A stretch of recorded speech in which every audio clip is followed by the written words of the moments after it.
kwamba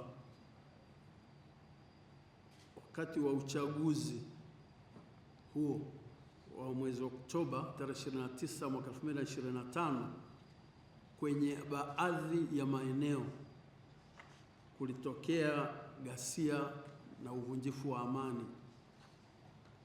Kwa hiyo uchaguzi haukwisha salama kwenye baadhi ya maeneo, na kutokana na hilo Mheshimiwa Rais kwa busara zake aliunda tume kwa ajili ya kuchunguza matukio mbalimbali ya ghasia na uvunjifu wa amani, na tume ile Mheshimiwa Rais alimteua Mheshimiwa Jaji Chande kuwa mwenyekiti wa ile tume. Waandishi na wanahabari wengi naona wanatumia jina la tume ya Jaji Chande kwenye kusikiliza, kusoma kwenye magazeti, tunaona mnaandika hivyo. Ndugu wanahabari,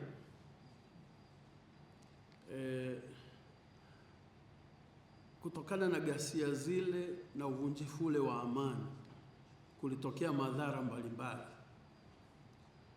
na kutokana na matukio yale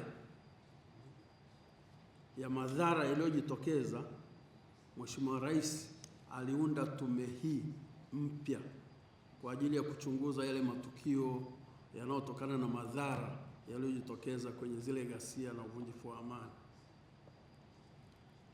Kwa hiyo tume hii ni mpya na imepewa jina la Tume ya Kuchunguza Wahusika wa Ghasia na Ukiukwaji wa Sheria wakati na baada ya uchaguzi mkuu wa Oktoba 2025. Na tume hii inaongozwa na mimi, naitwa Shaban Ali Lila, nikiwa jaji mstaafu wa Mahakama ya Rufani Tanzania, na ina makamishna 6. Makamishna hao ni kama wafuatavyo. Wa kwanza kabisa tunaye Mheshimiwa Jaji Petrus Tileinge Damasebu. Yeye na ambaye ni huyu hapa, yeye ni naibu jaji mkuu na ni jaji rais wa Mahakama Kuu na mjumbe wa Mahakama ya Upeo ya Namibia. Kwa muundo wa mahakama kule Namibia, wao wana utaratibu wa kuwa na naibu jaji mkuu. Sisi Tanzania hatuna utaratibu huo. Sisi tuna jaji mkuu kwenye mambo ya utawala, anayefuatia ni jaji kiongozi. Sasa wao wana naibu jaji mkuu, na yeye pia kama nilivyosema ni jaji rais wa Mahakama Kuu. Wakati sisi hapa kwa mujibu wa katiba yetu, kiongozi wa majaji wa Mahakama Kuu ni jaji kiongozi, wao wanamuita rais, ni jaji rais wa Mahakama Kuu. Na kwa utaratibu wao, huyu ambaye kwa kwetu hapa angekuwa jaji kiongozi, kwao ndo anakuwa naibu jaji mkuu kwenye masuala yao ya kiutawala wa mahakama. Na Mheshimiwa Jaji Petrus pia kwa taratibu zao kule Namibia anakuwa pia ni mjumbe wa Mahakama ya Upeo kule kwao. Mahakama za upeo tunasikia hili jina mara nyingi Kenya, na maana yake halisi ni ile mahakama ya tunaita Supreme Court, lakini haina maana kwamba Namibia wana Supreme Court kama ambavyo sisi hapa mahakama yao ya mwisho wanaita Supreme Court. Sisi hapa ni mahakama ya rufani. Kwa hiyo wao ukitoka Mahakama Kuu, inayofuata juu ni mahakama ya upeo. Hawana mahakama ya rufani level ambayo sisi hapa tunayo. Kwa hiyo kwa nafasi yake kama jaji na rais wa Mahakama Kuu, anapata pia nafasi za kukaa na kusikiliza mashauri kwenye mahakama ya upeo. Mjumbe mwingine wa tume ni Mheshimiwa Barishaki Boni Cheborion. Yuko pale, yeye ni jaji wa mahakama ya rufani ya Uganda na pia ni jaji ambaye anatumika kwenye mahakama yetu ya haki pale Arusha na yuko kwenye kitengo cha rufani. Hapa nazungumzia East African Court of Justice. Kwa hiyo anatumika pale pia kama jaji wa rufani. Mjumbe mwingine wa tume ni Mheshimiwa Gad John Mjemas ambaye yuko pale. Yeye ni jaji mstaafu wa Mahakama Kuu Tanzania. Mjumbe mwingine ni Mheshimiwa Awadhi Mohamed Bawazir, yuko mwishoni pale. Yeye ni jaji wa ni jaji mstaafu wa Mahakama Kuu ya Tanzania. Na mwisho tunaye Mheshimiwa Aishiel Nelson Sumari, yuko hapa. Yeye ni jaji mstaafu wa Mahakama Kuu Tanzania.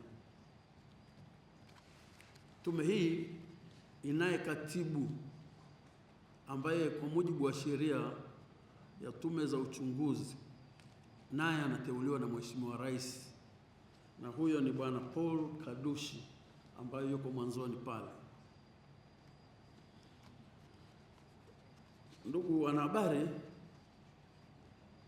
lengo kuu la tume hii mpya aliyoiunda Mheshimiwa Rais ni kuchunguza ili kubainisha wahusika wa ghasia na ukiukwaji wa sheria katika yale matukio yaliyotokeza wakati wa uchaguzi na baada ya uchaguzi wetu mkuu wa mwaka 2025. Pia tume hii imepewa jukumu la kuchunguza waliosababisha madhara mbalimbali yaliyojitokeza wakati wa ghasia zile na uvunjifu wa amani.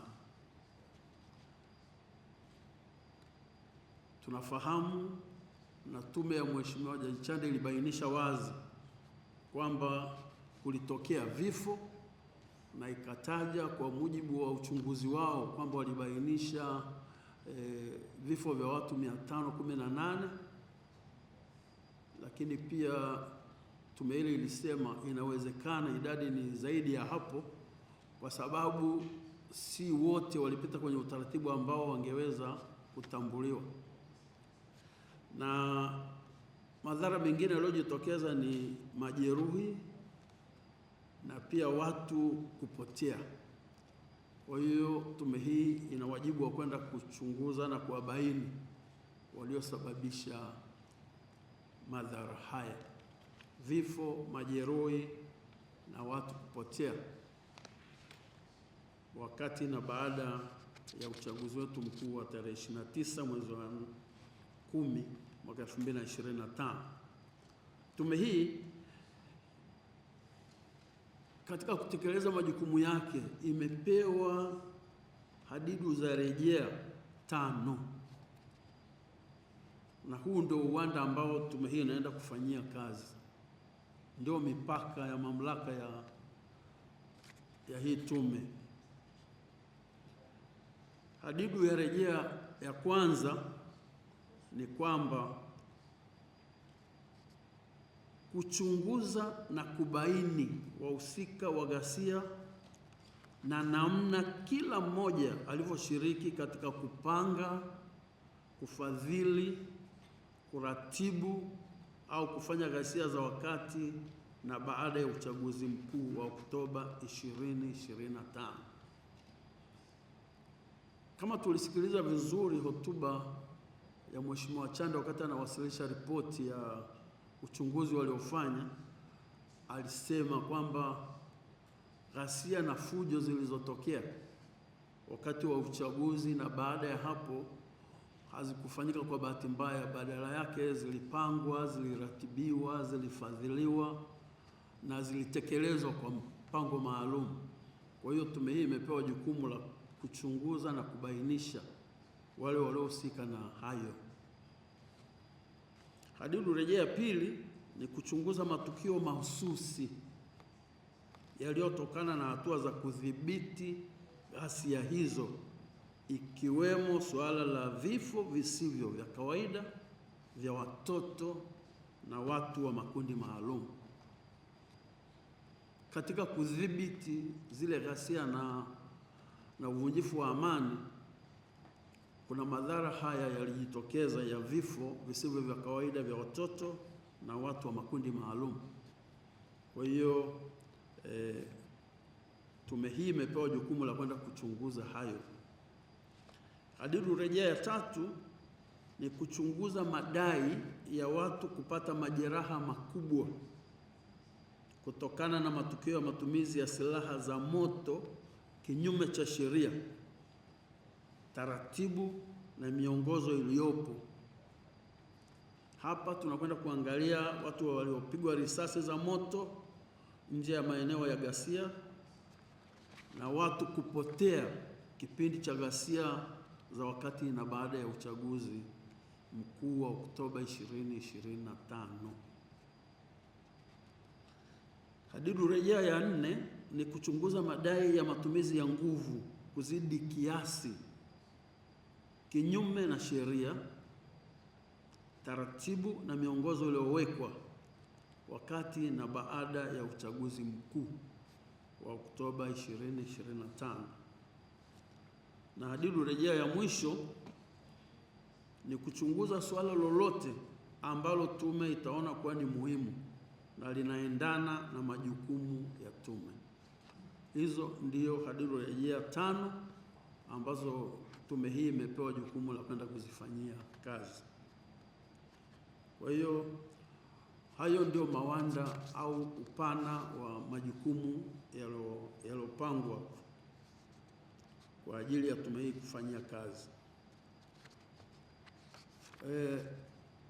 Ili kupata taarifa zitakazowezesha tume hii kukamilisha kazi yake vizuri, tume imepanga kukusanya taarifa kwa kutumia njia mbalimbali. Njia hizo ni kupokea ushahidi wa moja kwa moja, yaani wa ana kwa ana, kutoka kwa watu wowote, mtu yoyote mwenye taarifa kufika mbele ya tume na kutoa maelezo. Kuna kukagua na kuangalia nyaraka mbalimbali, na pia tutatembelea yale maeneo yote ambayo yataonekana kwamba yalihusika kwa namna moja au nyingine na matukio yale ya ghasia na uvunjifu wa amani. Na katika kufanya haya yote tutazingatia sana sheria na kanuni zilizopo kwenye ukusanyaji wa taarifa. Pia tume hii baada ya kukusanya taarifa itatoa nafasi kwa wale wote ambao kwa namna moja au nyingine watahusishwa katika yale ambayo yatakuwa yamezungumzwa kuhusiana na hadidu za rejea.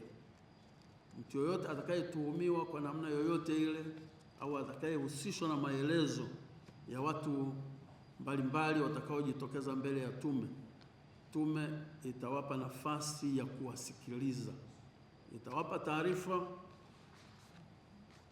ya kuwaita, na hizo taarifa tutakazowatumia kuwaita zitakuwa zinaonyesha kwa ufupi ni mambo yapi pengine wakifika mbele ya tume wanatakiwa waje watolee maelezo. Kama mnavyofahamu, ndugu wanahabari, tume imepewa siku 150 kukamilisha kazi hii. Ni muda ambao tunapaswa kuutumia vizuri sana katika kukusanya habari na hatimaye kuchambua na hatimaye kutoa maoni yetu na kuweka kwenye ripoti ambayo tunatakiwa tumkabidhi Mheshimiwa Rais. Ndugu wanahabari, tumewaita kwa lengo la kupitia kwenu tuwaombe mtusaidie kutoa taarifa kwa wananchi kuhusiana na haya majukumu ambayo tume imepewa, na mwananchi yote mwenye taarifa zozote basi afike mbele ya tume. Tusaidie kuwahamasisha na kuwapambanulia wananchi kuhusiana na kuwepo kwa tume hii. Mwananchi yoyote mwenye taarifa zozote anaweza kuwasiliana na tume yetu kupitia barua pepe barua@tume.uchunguzi.go.tz. Narudia, barua@tume.uchaguzi.go.tz, au anaweza akatuma ujumbe mfupi wa simu au wa WhatsApp kupitia namba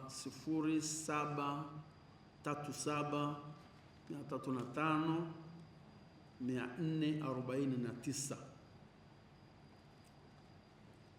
Unaweza kutuma ujumbe wa simu au ukatuma ujumbe kwenye WhatsApp namba